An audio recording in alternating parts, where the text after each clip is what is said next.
So thank you for your time this morning. I want to welcome you all to the first day of Draper University. I got to tell you, it's going to be an amazing experience. I've been able to stay in touch with a lot of former students who are off and doing amazing things, but this time together that you guys have, both with the staff here and with each other, is going to be amazing. So I want to share with you just 3 things that I would like you to remember. They're easy to remember, and we're going to go a little deeper into each of these subjects. The first thing, the first rule of being an entrepreneur, in my opinion, is to be a camera. Now, what does that mean? What does that mean to be a camera? Well, as it turns out, once we exit our childhood, our brain behaves more like a projector than it does a camera. What do I mean by this? When we're young, we can see almost anything. Have you guys been around little children? I mean, doesn't it seem like they can see things we can no longer see? They keep pointing out things for us, and they amaze us by what they're able to see, and they call it out for us. And after age 12, we're still able to think we're doing great things out there, but we lose that ability to see. We also lose the ability to acquire things like language, acquire complex skills like skiing. All these things are really available to us in their first 12 years. So what is that all about? First of all, do you even believe me that it's hard to see what's in front of you? That our brain is behaving like a projector instead of a camera? I'm going to put you guys to a test. This is a very easy test, not a trick test. All you got to do is read this one sentence and count the number of times the letter F appears. It's a short sentence. After you're done, look at me so I know that you're done. You guys ready? Yep. And by the way, ironically, it's easier to get this test right from the edges. But yes, go ahead and sit back there and count the number of times the letter F appears in this one sentence. Read it front to back, read it once. When you're done, look at me.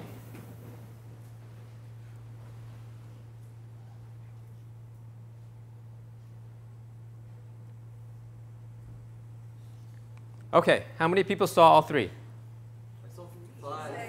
Somebody saw 4, somebody saw 5. A couple of people saw 6. Okay, so the real answer is, well, how many people saw 3? Just raise your hands. How many saw what? 3 Fs. How many people saw 4? How many people saw 5? How many people saw 6? How many people saw 7? I have a question. Yes. How can there be 5 winged flies? Ah, good question. How could what? 5 winged flies. It's a made-up idea of a 5-winged fly. And it's an experience of many years. How can, flies an experience? The goal was to write a nonsensical sentence so it's easier for you guys to pick up the Fs, and yet it's still hard. So in tests that are done across the country, you guys are obviously younger than the average. The answer is 6, and kids under 12 never get it wrong, and the older you get, the more likely it is that you're going to get the answer wrong. Now that you know the answer, see if you can count all 6, those of you who saw something different than 6. 5 flies, of, thick, and of.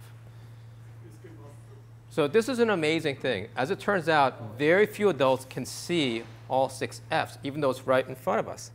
And the majority of people see 3. I'm talking about 90% plus of adults see only 3 Fs. So what's going on here?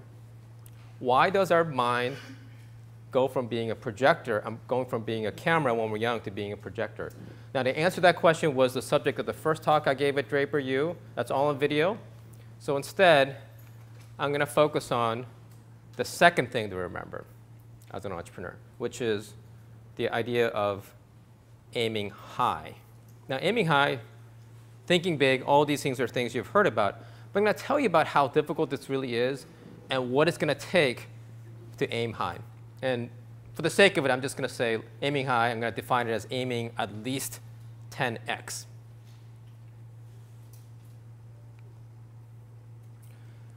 So as it turns out, the majority of us aim too low. Now, when I talk to my friends who are in their 40s now, they're looking for about a 20% return on the rest of their life. What I mean by that is they can kind of see how their life's going to head.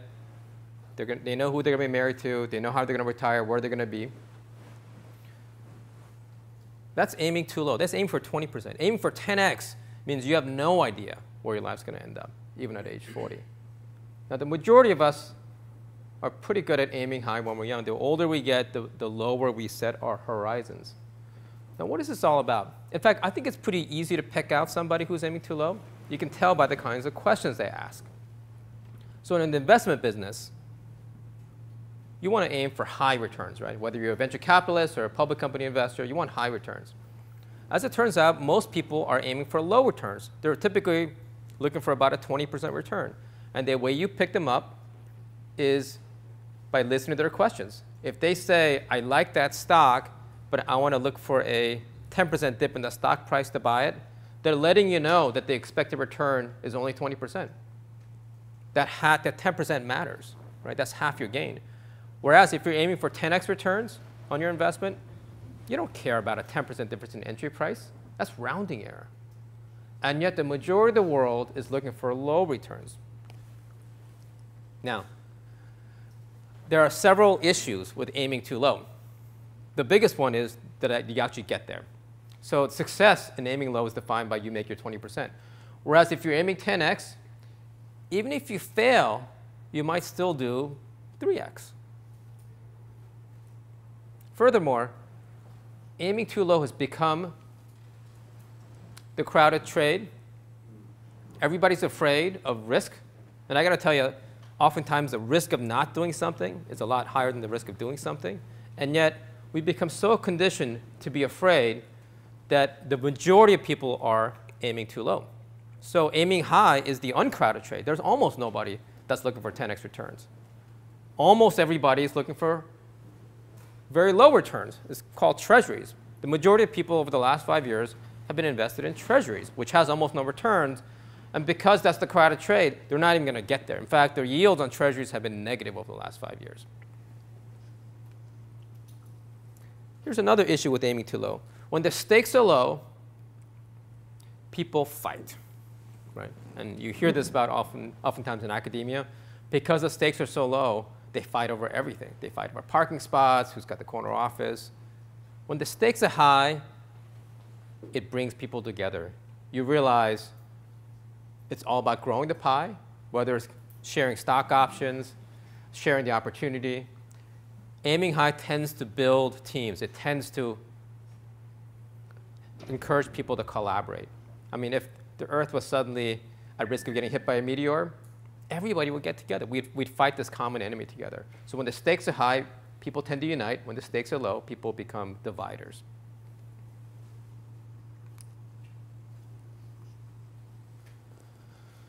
One of the issues in healthcare is people say that the costs are high.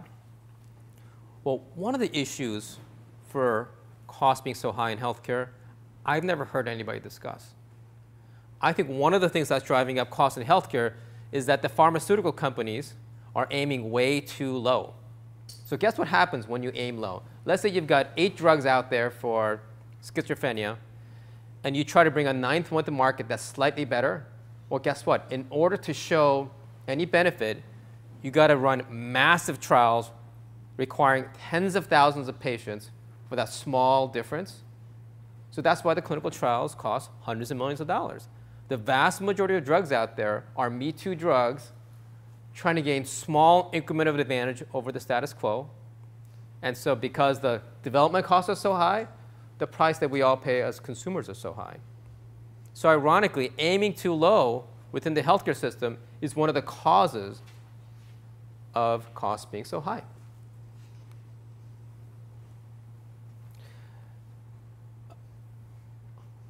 I think the biggest cost of aiming too low is that it actually is depressing. So imagine being 40 and knowing how you're going to live, what you're going to do, where you're going to retire. I mean, you can see all the way through to the end. Linear thinking gets you all the way to the end, and seeing the end is pretty depressing. Whereas when you're aiming high, when you're aiming 10x, you have to think in curves. You can't see around corners. So life remains a mystery. You can remain engaged. All right, so aim high. Now, here are some things. Oh, and aiming high, by the way, is what we all did as children. We didn't call it aiming high, right? We called it dreaming. We all dreamed when we were children, and what happens as we grow up? We stop dreaming. Reality kicks in. Reality kicks in. But I would say, I think we start setting our horizons too low. The reality has always been available to those. They're available to children too. And yet they see something much bigger. So 3 things you can do to aim 10x. 1, this is the easiest one, be positive. The reason it's easy is because you're here with Tim Draper. I mean, there's no more positive person I know than Tim. So when you spend time with him, you realize there's so much upside to everything that's going on. The second, being selective. So in a world with so much opportunity, we have to be selective. We have to curate down to a few things. If you do everything that's interesting, what happens? You're completely saturated. In the same way that in order to generate a 10x in the investment world, you have to concentrate your portfolio into just 10 things or 15 things. In your life, if you try to do everything, you become a mutual fund, right? Your expected returns can be just what the market average is. So if you do everything, you're not going to generate the 10x return. You have to do very few things. The genius is in what you choose not to do. And you got to have some criteria for that. I'm going to spend more time on this third thing called compound thinking. The first 2 I covered in a prior lecture here. Compound thinking, what is this all about? Well, compound thinking is what linear thinking is not. So let's talk about this a little bit. My son, who at the time was 6 years old, was tying his shoes one day, or I was tying his shoes, I should say, and he stops me and says, "Daddy, the number 1,000 is a really small number. It's only 50 20s. That's a really small number." And I thought about that for a second. When I was little, I used to think 1,000 was a big number. When I used to hear something happened 1,000 years ago, my mind heard it as it was like ancient history, right? This is Charlemagne. When I used to think about 1,000 years ago, that seems so remote. But now that I've been around for almost 50 years, I'm rounding up a little bit, I've been around half a century, it went by like a blink. 50 years went by like a blink. So if 50 years is a blink, how many blinks is 1,000 years? 20 blinks. That's all it is. 20 blinks and 1,000 years. In fact, if you go back to the beginning of recorded history, 10,000 years, how many blinks is that? 200 blinks? That's nothing. It makes you realize how small big numbers really are. What's going on here? So our mind tends to underestimate how quickly things grow. This is an old study from the 1950s. And in the study, the scientists asked the audience to estimate what the product of the numbers 1 through 8 is. Right? And when you multiply 1, 2, 3, 4, 5, 6, 7, 8 in that order, people estimated around 500. When they reversed the numbers, guess what happened? 8 times. I'm sorry? Higher number, so 1,000. And the real answer is? Yeah, 40,320. I mean, here we are. We're all trained in math. What's happening here? So the authors concluded the fact that the order matters. I look at that thinking, well, it's not just the order that matters. They're both wrong. That's the most interesting part of this whole study. So what's going on here? And this story's been told in many different ways. There's the chessboard problem. If you double the number of grains of rice, you start with 1. By the time you get to 64, it becomes some astronomical number. Our minds can't get around how fast things grow. So when things occur through a recursive process like multiplication, things grow really rapidly. In fact, everything in nature occurs through some recursive process. Right? The population of rabbits goes from 2, 4, 8, maybe 1 dies. You got 7, then 14. It often follows what's called a Fibonacci sequence. Fibonacci is another recursive function, just like multiplication. And therefore, if you open up any science magazine, you don't even have to look at the data.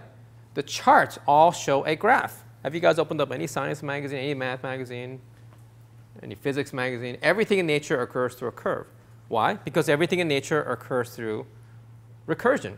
There's not a single thing in nature that goes from 1, 2, 3, 4, 5, 6, 7, 8, 9, 10, even though that's how we're trained to to do math, right? So we're taught this thing called linear math, and yet nature does its own thing, which is it emerges through recursion, and therefore you end up with a world like this. We live in a world where everything in nature is a curve. Look around you. Everything in nature is a curve, and all the straight lines are man-made. No one's ever described this. So we've built up this linear world based on linear math, which is a very good math. It's a Cartesian math, Sumerian math. And we fit that into a world that is naturally curving.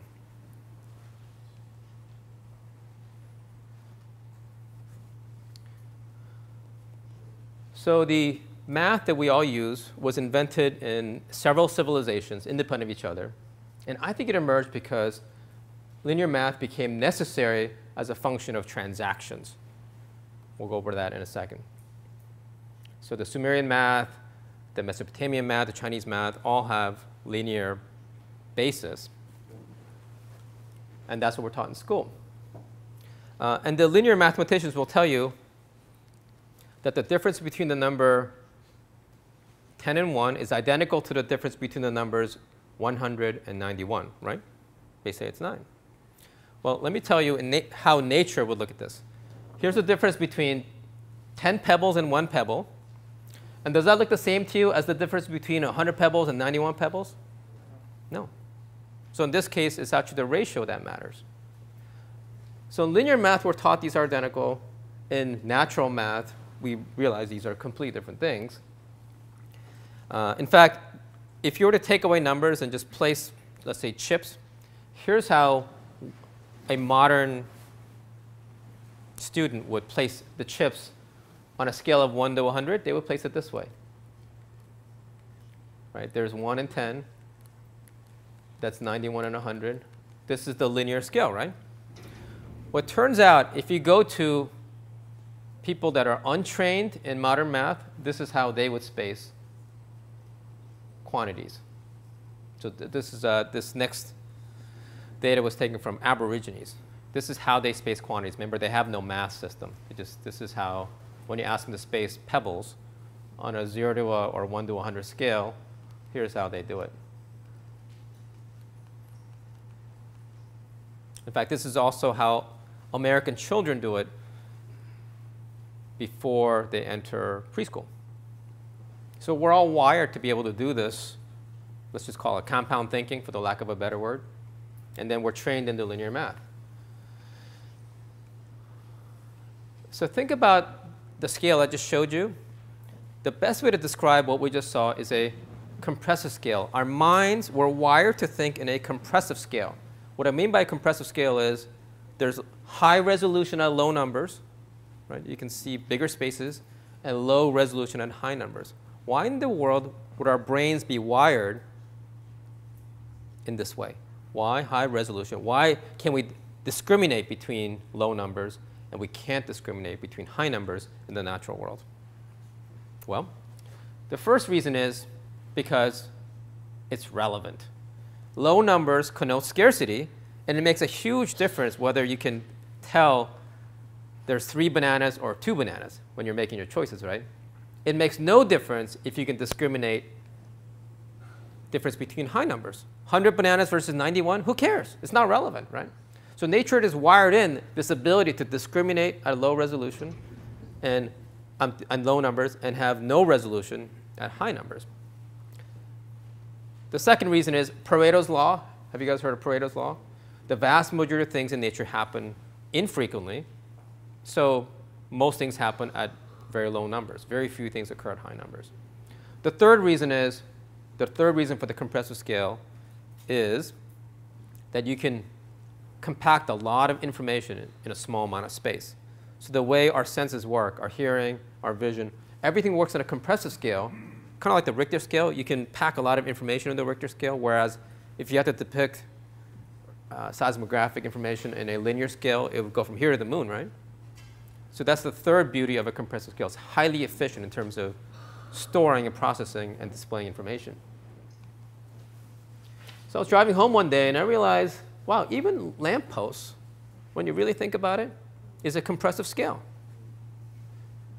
Right? And this is nothing more than what we used to see in nature, trees.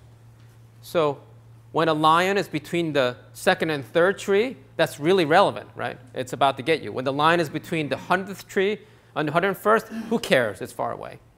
So nature has wired in this capacity to do compressive scale thinking, and yet because of the linear math we're taught, sometimes it can actually cause a lot of confusion. We can make the wrong decisions.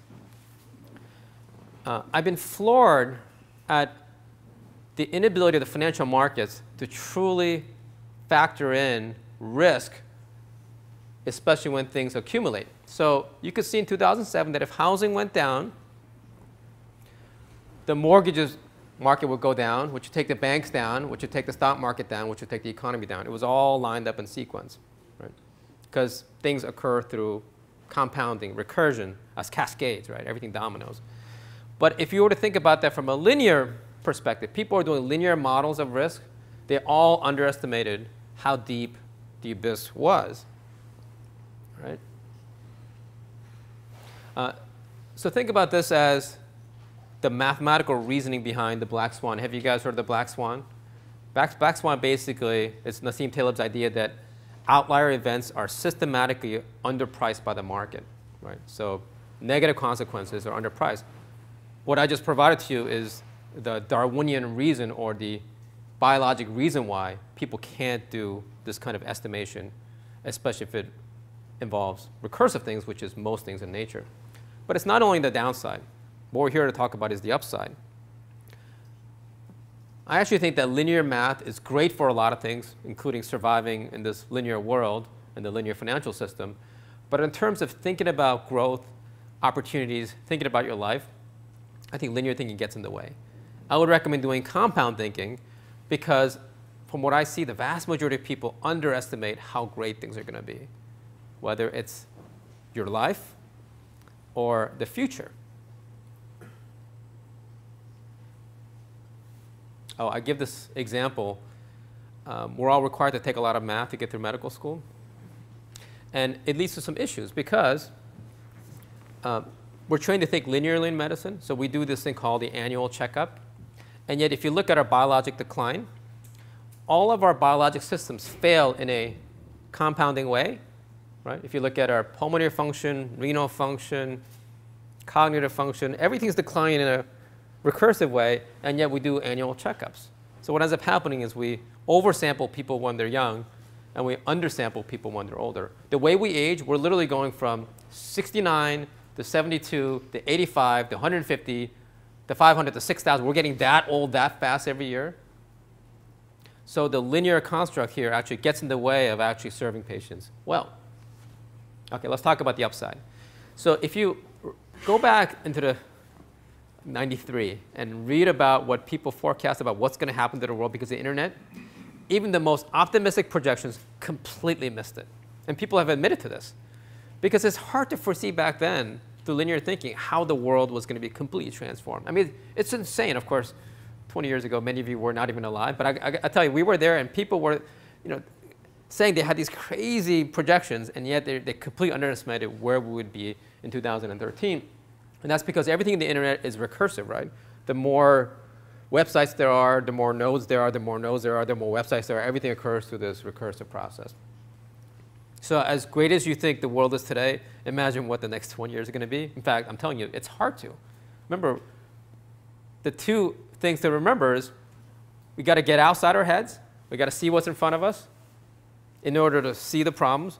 But then you have to get back inside your heads and do this imaginative thinking, compound thinking, to really see how big the opportunities are. And when I think about the world today, the world I imagine is going to be transformative. It's going to be incredible. It sort of defies our thinking. And it's going to be something really great. Now, there's risks out there. Bad things can happen too. But by and large, I think the opportunities vastly outweigh the risks out there. And I'd be getting ready for something really transformative coming. So one of those things, I believe, is healthcare. I'm going to walk through an example of the process I just described. So let's just be the camera in healthcare system for a second, right? So people, healthcare is great. We spend $2 trillion a year. We've been increasing lifespan for 200 years linearly.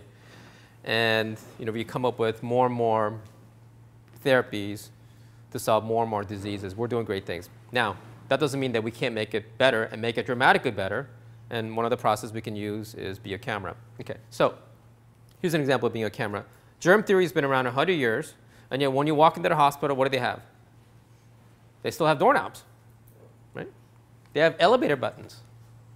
I mean, this makes no sense, right? If you weren't sick before, now you're about to get sick. I took a bunch of Stanford D School students on a safari of Stanford Hospital. And I'm like, okay, let's just watch this. Let's watch that leper hand over that coin to the cashier, and let's watch the oncology patient receive the same coins from the cashier. I mean, this is insanity, right? We've known this stuff for 100 years. I think Stanford cardiology, yes? So why do doctors, why can they walk out of the hospital with scrubs on? I don't know. So I don't know. It makes no sense, right? Makes no sense. Stanford helped cultivate the idea that bacon, eggs, and potato kill you. They invented that on the second floor of the hospital. And if you walk down the stairs and go down to the first floor of Stanford cafeteria, what do they serve you? Bacon, eggs, and potatoes, right? I mean, it's just all hiding in plain sight. Pediatricians will tell you, keep your kids away from public places in the wintertime when every kid has a virus where they're going to share a toy, like museums. They say, stay away from that. And you look at a pediatrician's own waiting room, what do they have? They have books and toys, right? So if you weren't sick before, you're about to get sick. These are all like easy stuff. This is easy stuff that's going to transform healthcare. Think about the billions of new problems that are created that are completely avoidable just by being a camera and calling out all the obvious stuff, right? Things like this are all over healthcare. Here's another one. Emergency open daily 9 to 8:30 a.m. Emergency knows no time of day. In fact, studies have shown if you go into a hospital with a heart attack or stroke, after hours or on a weekend, your mortality rate shoots up. I mean, here we are trying to prevent people from dying, and yet there's evidence hiding in plain sight that we should actually have 24/7 service for emergency room and ICUs. We could easily save thousands of lives by stating the obvious, right? So be a camera, right? Be a camera, and you can call out the things that make no sense in the system. Anyway, these are some of the easy innovations. Now what if we do be a camera and aim 10x, or maybe even aim a little higher? Oh, this is another one, sorry. This one was so fun. So I have food allergies, and I carry this thing around called an EpiPen. Have you guys seen one of these? Yeah. Anybody here have food allergies besides me?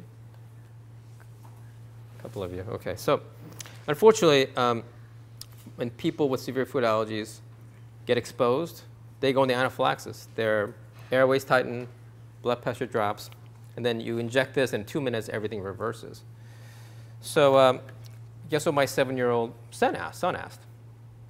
He said, because at that point, we were looking at what are the potential cures for food allergies, and we didn't find anything great. We found some interesting things, but nothing that's really curative or transformative. And so my son, who's 7 years old, looks at this and says, is it possible that actually you just can't make enough epinephrine, that that's the real disease? Like, huh. So we went and tested it out, and after 5 patients, 5 in a row couldn't make epinephrine. So we now have a new scientific finding. Never been looked at before, never been observed before. And now invites new questions and presents new opportunities for finding a cure for food allergies. So he holds his first patent at the age of 7. They asked him to write a grant. I'm like, are you crazy? The 7-year-old's not going to write a grant. So we're going to do this as the second medical prize, the second $1 million we're going to donate to figure out what the heck's going on with all these people not being able to make epinephrine. Unprecedented findings. So see how easy that is, guys? Transformative stuff. Be a camera. OK, so what happens if you turn on your camera and you aim really high? Have you guys heard of the idea of a moonshot? Yes. The moonshot. OK, so John F. Kennedy, in order to get people to work together and do amazing things, he created the idea of a moonshot. So I'd recommend not doing the moonshot because that's aiming too low, right? We've already been there 19 times, right? So let's say much higher than the moonshot. So here's Mars. Yeah, we can aim Mars. That's much better. So I'm asking for the Proxima shot. Proximus is the nearest star, right? Aim for Proximus. This is the modern call to action. So what would the Proxima shot of healthcare be? So this is aiming at least 1,000,000x, but probably a lot more. What's the 1,000,000x return in healthcare? So the current system, well, the 1,000,000x is not what we're doing today, right? What we're doing in the system today is incremental. This is the plan A in healthcare is actually great. This is what I did when I was practicing medicine, and this is what I do as an investor in healthcare. We play whack-a-mole. We see a problem and we go solve it. See another problem, go solve it. So as we age, we're basically exposed to a game of whack-a-mole, you know, and you try to do the best you can. We're doing pretty well, but in the end, you still die. So for 200 years, the medical system has done a decent job of expanding our lifespan, making us healthier, live longer. And so it's a great system. That's plan A. That's pretty reasonable, right? In fact, I love investing in plan A. But I have a plan B. So here's the plan B. So speak. Oh. And the plan B is going to require this is the Copernican revolution. You guys know this? I hate to use the phrase because you guys know what happened to Copernicus, right? He got beheaded.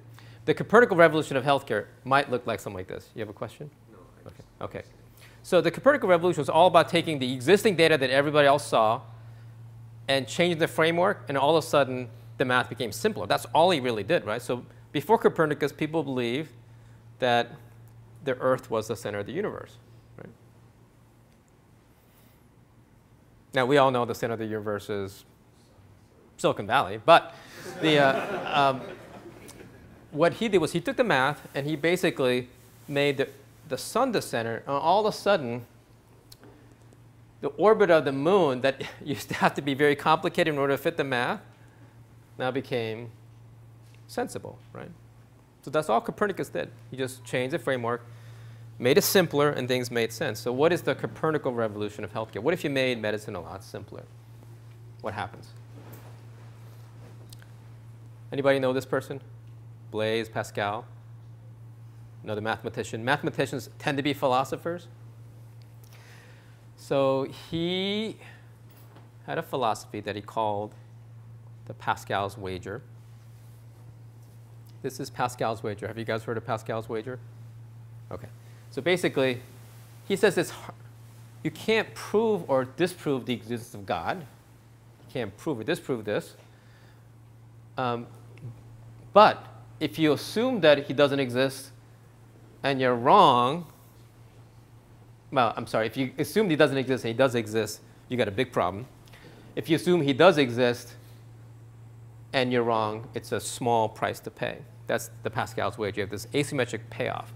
You guys follow that? This basically looks like every McKinsey chart, right? It's a 4-quadrant. All right, so, and therefore, that was the wager that he made, and he actually scribbled this in the margins of his notes. This was discovered posthumously, so I hope he's happy with his decision. So I'm going to propose to you this idea of Weismann's wager. So August Weismann is the second most important evolutionary biologist ever, which is another way of saying we have no idea who he is, right? America only knows number 1. So he's number 2. He's the guy who actually did a lot of work on the evolution of sexual reproduction. He was a successor of Darwin. And he was the first one to use Darwinian theory to wonder if aging is a trait. Right? Is aging a trait?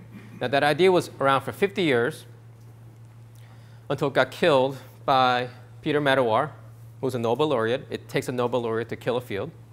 And Peter Medawar basically said, any trait that emerges after reproduction cannot be selected for. And since aging occurs after reproduction, it can't be a trait. Now, we all know it's a trait because Google said so 2 weeks ago. But along the last 50 years, people assumed if you said aging is a trait, they said you're crazy. And yet, it's very easy to provide a counter-argument to Medawar's argument and come up with examples of things that happen that we do after reproduction, so after age 45, that affect our evolutionary fitness. One is called grandmothering. This is called grandmothering, grandmother's hypothesis. I would call this Hefner's hypothesis, because Hefner is clearly affecting, even though he's past his prime, he's affecting the fitness of those around him by plucking 20-year-olds off the market. Right. In fact, if you look across nature, there's many examples of things that happen that make it seem like aging is a trait. Salmon go upstream, they lay their young, and then their hormones start going haywire, their system goes haywire, and then they die. They happen to die downstream of their own young, become part of the food chain that their kids eat, and you just made better versions of yourselves, right? So you tell me that's not a trait? There's many examples of this in nature where it certainly seems like aging is a programmed process. There's also examples out there you've heard of where it looks like there's no evidence of aging in certain species. There's no evidence of biologic aging. They just seem to have this sort of indefinite persistence.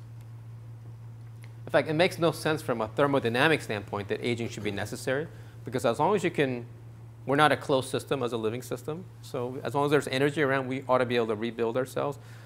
So it's not a thermodynamic necessity that we have to age and die. But because of this mental block we've had in science for the last 50 years from Meadower's argument, we've not considered the possibility that aging is a trait. This is a good news. That means that this is the road not taken, and it's priced at 0. That means that there's actually an open possibility. If we've been trying for the last 50 years and not come up with a solution, it'd be one thing. But the fact that we haven't even tried thinking this way gives me enormous hope that we're about to hit the massive jackpot. OK, so let's start with this idea that maybe aging is a trait. Maybe it's a code. So anytime there's a code, you can decipher it. And if you decipher the code, then you can hack it, right? That's what we do very well in Silicon Valley. So what if we could crack and hack the aging code? What might it look like?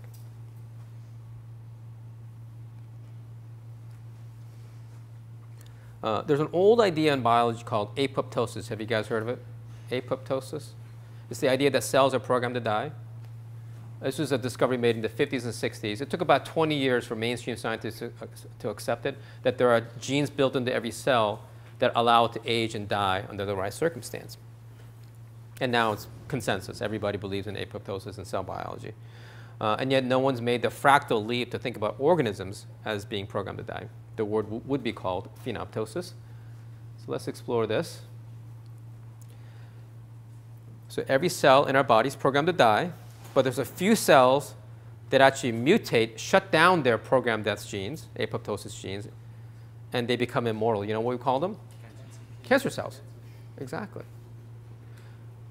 So cancers are examples, living examples of cells that have essentially shuffled a few genes and they're now immortal. So it shows you that, in fact, the default state is immortality, and that death was actually innovation that was built in. Right? So cancer, we need to solve it. It's the scourge of humanity, right?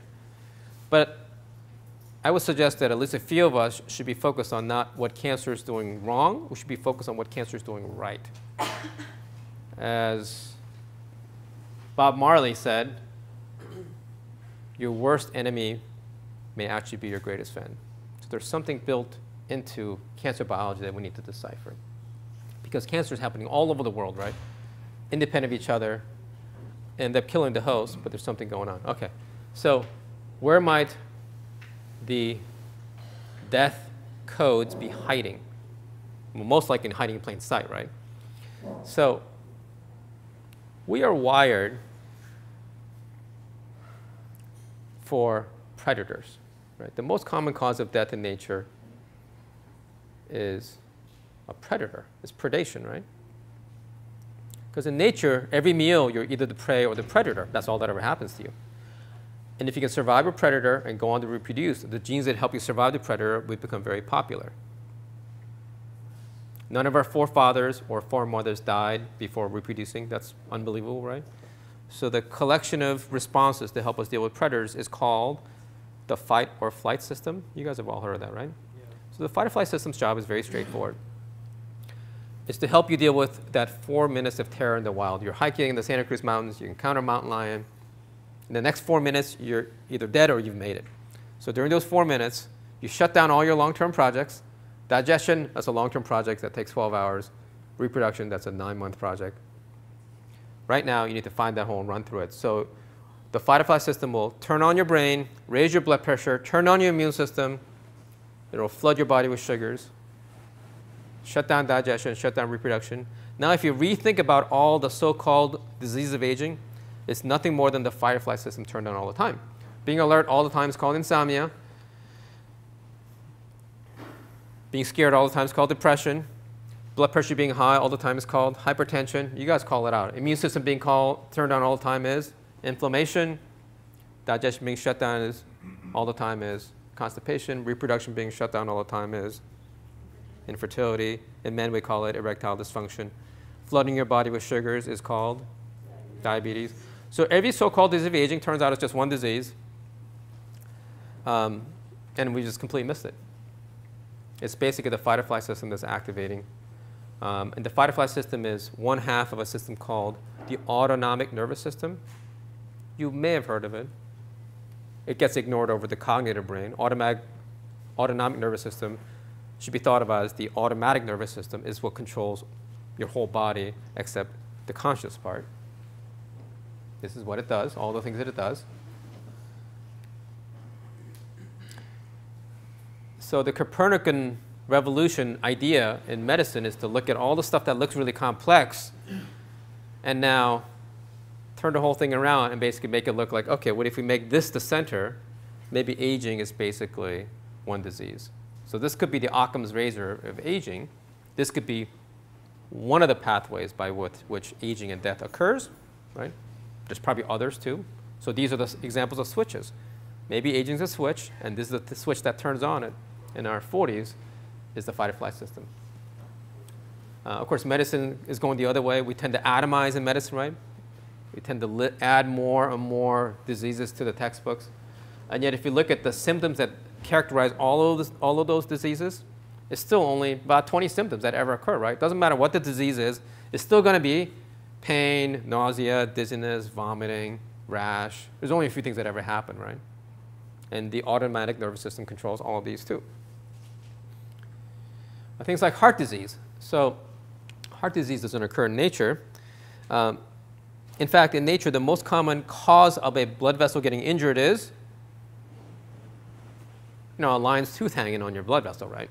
So you got a laceration, you got an injury, and the adaptive response that evolution has shaped is when the vessel is injured, tighten, coagulate, and inflame. That's the trauma triad. It's like the 911 response. When a vessel is injured, it just coagulates, inflames, and tightens down. Life-saving in the wild, right? But in the modern world, when the source of vessel injury is smoking, diabetes, diet, our factory setting can't distinguish these modern sources of injury to the blood vessel from the historic sources of injury. So it executes the same factory setting response, which is you smoke, you have high blood pressure, the blood vessels will tighten, inflame, and coagulate. That's all a heart attack is. It has nothing to do with the heart. It's basically an evolutionary disease. It's a Darwinian maladaptation. Now, this is not how it's viewed in cardiology. The medical system looks at these tight, inflamed arteries and will go blow it up with a balloon. That's called angioplasty. Took 10 years to find out that doesn't really help you, so now they leave metal cages behind. They're called stents, but they're deployed by a balloon too, so it also initiates the injury. So there's now a new disease that's been named called in-stent restenosis, which is the heart disease that occurs where the balloon deployed because the balloon is doing more injury than the underlying smoking or diabetes or hypertension. So we'll look back as this is one of the Stone Age therapies. It doesn't make sense, and what's lacking is the evolutionary biologic framework. Okay, so let me just simplify all of this. When we are young, we have this thing called the autonomic nervous system, which is basically a system of homeostasis. If you look up on Wikipedia, what the autonomic nervous system or the automatic nervous system does is it keeps you in the middle. So what nature has selected for is the ability to maintain homeostasis.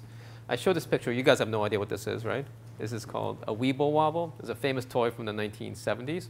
So no matter how you push it, it can basically self-correct. That's what our body is. No matter how we're pushed, we can self-correct. That's what the homeostasis system is. In fact, I have a new definition of health now.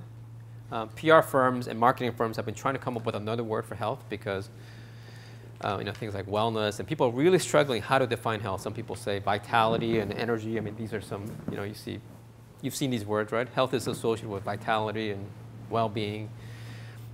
I would actually describe health as the feeling of nothing. So when you're in perfect homeostasis, you feel nothing. When you guys are 12 years old, you didn't feel healthy. You felt nothing. And I got to tell you, once you hit 40, you start to feel something. And by the time you're 80, you feel everything, right? When I was young, I could ride roller coasters. Now when I ride a roller coaster, I get nauseous. When I was young, I could stay up all night, and I'd be fine the third day. Now when I stay up a little late to go to Lady Gaga, I'm tired for all week. When I was young, I got a flu. I'll be sick for 2 days and be fine the third day. Now when I get sick, I cough for a month. Now in the last 6 months, I've gone from being able to see to now my eyes, my focal length doesn't adjust, so it's blurry. I'm nearsighted. In the restaurant, when the lights dim, my pupils don't open up enough, so I can't see. All the things I used to hear old people talk about is happening to me in 6-month time frame. You think that's not programmed? It's happening across all my friends. I mean, a very narrow window of time. You think that's not a trait? Why do you think it's programmed? Why do I think it's programmed? Why? Okay, so we can go back to some of the discussions earlier. I'll come back to that. Why do I think it's adaptive? There's an adaptive benefit. Go ahead. Yeah, and I'm just curious how you think about it in terms of like population growth, like how that's compounding. Yeah, and I'll come back to that too because, there are obvious implications of this, and it's amazing how many people jump to the conclusion. Okay, well, it'll probably happen, and let's figure out what the consequences are. I don't know the answers, but I'll come back to some of the discussion points, and I'll have to hear your perspective as well. So, if the new definition of health is the feeling of nothing, what we're feeling is something. Essentially what's happening is at my age, your homeostasis system starts leaning and it can't self-correct. Right? That's the way to think about it. So the weeble wobble, it used to be, well, unfortunately, I wish this was true. The feeling of nothing lasts forever. But in fact, nothing doesn't last forever, and now you start to feel something. The weeble wobble now is wobbling, and it can't get back to the middle, and it basically stays in this fight or flight state, and we can't get back. So that's essentially what I think disease is, and what aging really is. And then that necessitates the creation of a $2 trillion healthcare system to try to get us back to the middle. And because healthcare system is a crutch, the body actually, in some ways, gets better, but also can get weaker. And because you haven't fixed the underlying problem, eventually you die. So the short history of healthcare in each of our lives is we had homeostasis. The homeostasis leans. We create this $2 trillion system called the healthcare system to try to get us back to the middle, but because it's ineffective, you die. So that's the history of medicine. That's what we're doing. So the gambit here, the proximate shot, is instead of playing whack-a-mole as we're leaning, what if we just fix the homeostasis system? Essentially put the $2 trillion healthcare system back in the body, right? The body can self-tune. Essentially return us to a physiology of a 25-year-old. We'd look 25, our organs would behave like 25. When we're young, when your sugars go high, your body naturally lowers it. When your blood pressure's high, it naturally lowers it. Now, essentially, you're in this lag position, and you don't have the intrinsic capacity to get back to homeostasis. Essentially, all the diseases of aging would self-correct if we fix homeostasis, right? And we can spend those $2 trillion a year on better things. So the Palo Alto Prize, just nicknamed the Weeble Prize, is to fix the homeostasis system. And ironically, the homeostasis system is in a place where nobody studies. It's the automatic nervous system, and it's regulated by a switchboard called the hypothalamus. So one of the great ironies in all of biology is that science tends to study things that are brittle, doesn't study things that are robust, right? The reason almost nothing is known about the hypothalamus is because it almost never goes wrong other than atrophying starting at 40. There's not a tumor of the hypothalamus. In fact, I mentioned this to Ben Barris, who's in the National Academy of Sciences, neurologist. He's like, oh my God, you're right. We don't study things that are robust. We study things that are brittle. We study things that break easily. That's boring. Why don't we study things that never break, that tells you something that is really vital? Same thing with the pineal gland. We don't study the pineal gland because it never breaks down, and yet it's probably the most central organ in the brain. And there's no money to study it because it doesn't manifest any disease. Is that crazy? That's also paradoxical, right? So the hypothalamus does two things. It controls our automatic nervous system, and it controls our pituitary gland. Pituitary gland makes sex steroids, makes growth hormone, and cortisol. So guess what are the three classes of drugs that we give everybody to make them feel younger? Yeah, testosterone, which helps you hit 73 home runs at the age of 40, growth hormone, and cortisol. Cortisol is the wonder drug. It doesn't matter what disease of aging you have. When you go to the doctor, they give it to you, right? When you have knee pain, they give you cortisone, back pain, cortisone, MS, cortisone, lupus, cortisone. If you have a skin condition, doesn't matter what it is, they give you triamcinolone, which is cortisone, right? So as we age, that's essentially what we're lacking because the hypothalamus died and the pituitary is dying as a result of it. So that looks like basically where one of the Occam's razors resides. My guess is there's multiple. Nature is too smart to just leave it for us to be able to fix it with one thing. But in fact, hypothalamus is now emerging as a place of interest just in the last 3 months. In fact, since I gave the talk last year here. And one of the nice things about the Palo Alto Prize and studying the hypothalamus is it's very easy to measure. You can measure it off an old technology called the EKG, but instead of just reading it for what it is, you now measure the derivative, the heart rate variability. So old data, new use, and what's nice about it too is that there's a global footprint. These things are non-invasive and they're cheap, and there's already EKG machines all over the world. So as far as prices goes, you want something that is measurable and measurable by everybody. Well, luckily, what I'm asking the Palo Alto Prize is do some sort of intervention that's going to take your heart rate variability of somebody that's over 45. It can be in an animal model too, or animals, real animals, and make it look like the HRV of a 25-year-old. Then you win the $1 million. Very quantitative, global footprint, non-invasive. You don't have to donate your blood or genes. You can just put electrodes on and measure it. That's what the Palo Alto Prize is. Heart rate variability. So if we can actually take our homeostasis system back to that of a 25-year-old, and we're able to prevent those so-called disease of aging. This is the perennial mortality rate graph of our lives. Until age 12, our perennial mortality rate goes down, and then it flattens through our teens, 20s, and 30s, and after 40, it goes up dramatically. In fact, our perennial mortality rate, your perennial mortality rate is so low that if you could live at this rate of dying, you would basically live 6,000 years, right? It's just that after 40, your perennial mortality rate starts going up dramatically, and that's why people don't last that long, right? So if somebody wins Palo Alto Prize, and they can tune our body, put the healthcare system back in the body, and we can live like 25-year-olds, lifespan will go up dramatically. It wouldn't be incremental and linear anymore. It'd be discontinuous from where we are today. And we'd look a lot better than this too, because hair loss is also a fight or flight response, right? People say hair loss is your mother's, dad's genes. Well, what does a cat do when you scare it? It sheds its hair. It's an escape instinct away from the predator's claws, right? This is a totally predictive idea.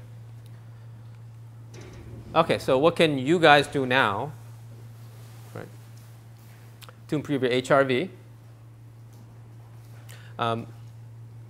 There's many things that actually improve your HRV. Higher the HRV, the better. Lower, the worse it is. In fact, it's the single greatest predictor of your chance of dying the next year is to measure HRV. In fact, this has now become, since I wrote the original article on this in 2003 and filed a series of patents, there's now 5,000 articles written about HRV and aging.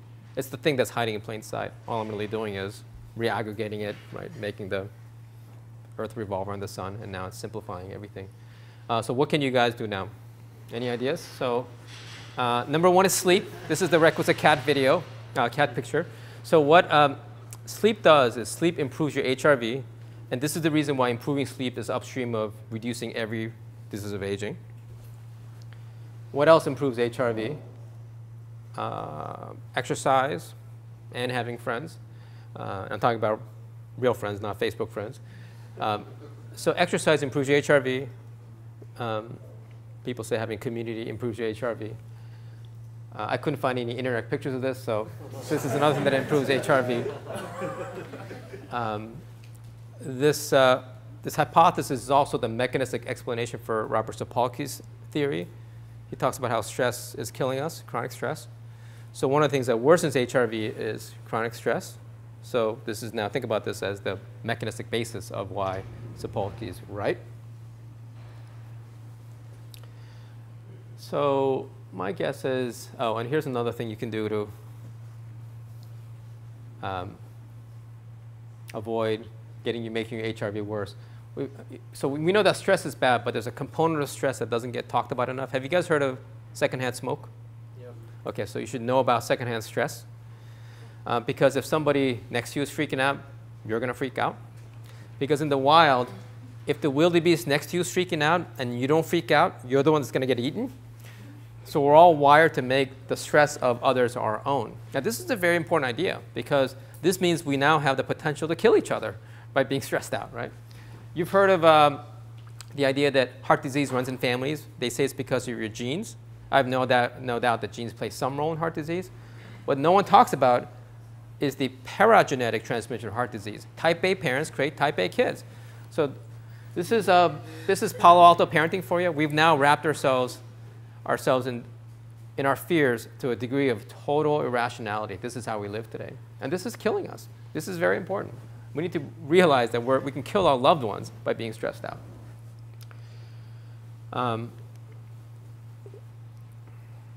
So sleep, exercise, friends, sex, avoiding stress, avoiding your own stress, avoiding others that are stressed, not stress each other out. These are the things that you can do to HRV. Now, my guess is to in order to win the prize, it's going to be more than all these things. Because people have been doing these things for 4,000 years, and they're all still dead. Yes. Does food come into the Absolutely. So food is one of the things. I took it out, but food is one of the things that can increase stress. And food is one of the things that can improve. So caloric restriction improves HRV, and eating certain diets improves HRV. Right? Bad diets worsen HRV. So it's a pretty good barometer of how you're doing. I took out food because I talked about it last time, and I put this instead, which is the idea of dynamic range. So one of the ways to improve robustness is not only try to make you center, but make you all around stronger. The idea of dynamic range is that we're actually hurting ourselves by making machines around do the work that we used to do, and we're actually narrowing the dynamic range of our experience. In the wild, we live in ambient light. So when it's light out, we get exposed to sun. When it's dark out, we're in darkness. But now in the modern world, when it's light out, we stay indoors. And when it's nighttime, we turn on light. So our dynamic range of experience is really narrowed. And because our ability to make melatonin is driven by exposure to sunlight, we're now causing melatonin dysfunctions because our dynamic range is narrowing. You can also sense this through things like temperature. We're supposed to be able to live in ambient temperatures. So if it's 100 degrees out, you know how to deal with it. When it's 40 degrees out, your body basically burns brown fat and accommodates, right? In the modern world, we're trying to be 70 degrees all the time. We moved to Palo Alto. You know, we turn on HVAC systems, so we're always trying to live right around 70. What happens then is that our bodies weaken. Our ability to be robust decreases, right? Because we're losing our dynamic range.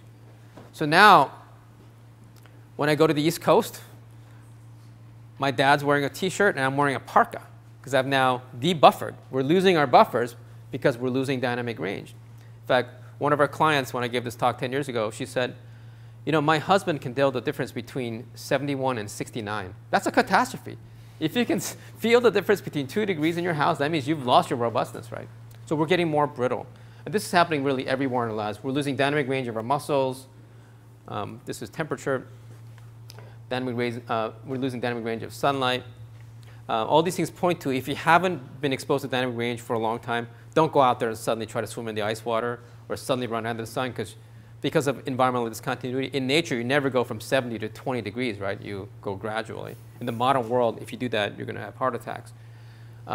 In the old world, you don't go from no sun to sun, in the modern world, you go from 51 weeks of being indoors and 52nd week you're in Hawaii, and that's why you end up with these diseases of discontinuity.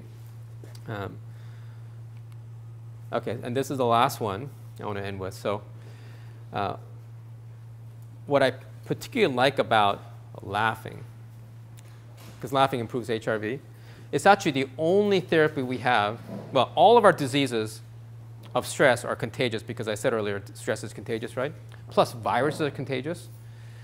But none of our modern therapies are contagious. If I gave you a drug to treat your hypertension, it's not going to make you feel any better, right? The only therapy for improving HRV that's contagious is laughing, right? And it costs nothing.